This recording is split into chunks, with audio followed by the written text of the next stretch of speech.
Engineering సీట్లలో management దంతా top కాలేజీలో CSC group సీట్కు సుమారు 25 లక్షలు.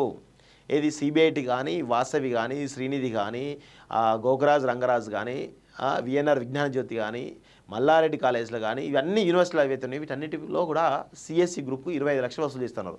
సో ఈ మేనేజ్మెంట్ దందా విషయంలో ఈడీ ఎందుకు ఎంటర్ కావడం అర్థం లేదు. ఈ మేనేజ్మెంట్ దందా అనేది పెద్ద ఎత్తున ఒక ఫైనాన్షియల్ ఫ్రాడ్.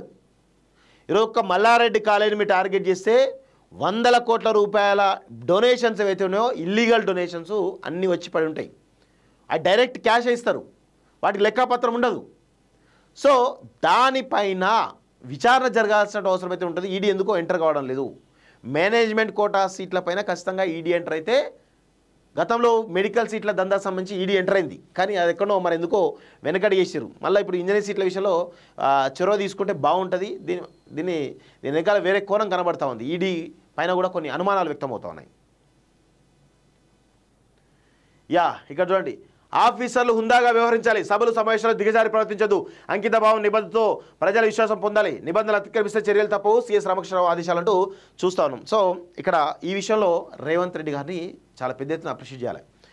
ఈరోజు ఐఏఎస్ అధికారులు తమ యొక్క పదవులను, కీలకమైన పదవులు పొందడానికి, కీలకమైన శాఖల్లో వాళ్ళ అధికారులుగా ఉండడానికి ఈరోజు పాలకులుగా ఉన్నటువంటి వాళ్ళ యొక్క కాళ్ళు మొక్కుతూ ఉంటారు.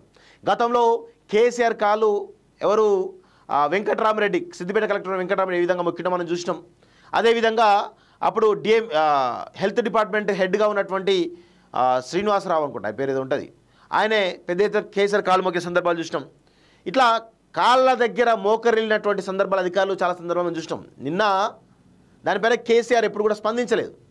కానీ నిన్న మహబూబ్నగర్లో ఒక మీటింగ్లో శరత్ అనేటువంటి ఒక ఐఏఎస్ అధికారి రేవంత్ రెడ్డి కాళ్ళు మొక్కడానికి ట్రై చేసిండు. రేవంత్ రెడ్డి వారించి నిన్న చీఫ్ సెక్రటరీ రామకృష్ణరావు తోటి ఒక స్పష్టమైనటువంటి వార్నింగ్ ఇప్పించిండు. ఎవరైనా అధికారులు పరిధి దాటి ఈ విధంగా కాళ్ళు మొక్కేట పరిస్థితి వస్తే కఠినమైన చర్యలు ఉంటాయని